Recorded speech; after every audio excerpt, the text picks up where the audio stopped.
He was in shock, and President Bush could have suggested any number of appropriate things: to grieve, to pray, to hope. No, he said to shop, to shop. We have become a nation of consumers. Our primary identity has become that of being consumers, not mothers, teachers, farmers, but consumers. The primary way that our value is measured and demonstrated is by how much we contribute to this arrow, how much we consume. And do we? We shop and shop and shop, keep the materials flowing, and flow they do. Guess what percentage of total materials flow through this system is still in product or use 6 months after the date of sale in North America? 50%? 20? No, 1%. 1.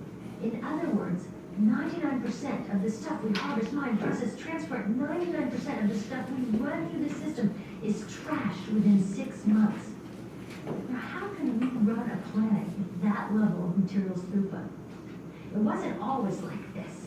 The average U.S. person now consumes twice as much as they did 50 years ago. Ask your grandma. In her day, stewardship and resourcefulness and thrift were valued. So how did this happen? Well, it didn't just happen. It was designed. Shortly after World War II, these guys were figuring out how to ramp up the economy. Retailing analyst Victor Lebeau articulated the solution that's become the norm for the whole system. He said, our enormously productive economy demands that we make consumption our way of life, that we convert the buying and use of goods into rituals, that we seek our spiritual satisfaction, our ego satisfaction in consumption.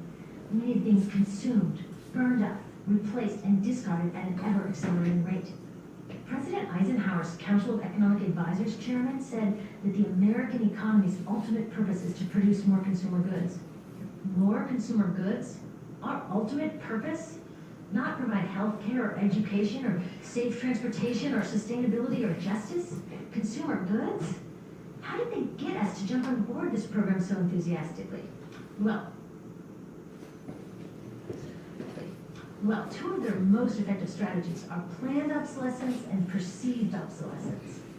Planned obsolescence is another word for designed for the dump.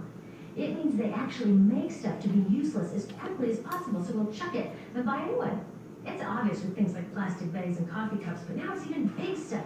Mops, DVDs, cameras, barbecues, even everything. Even computers.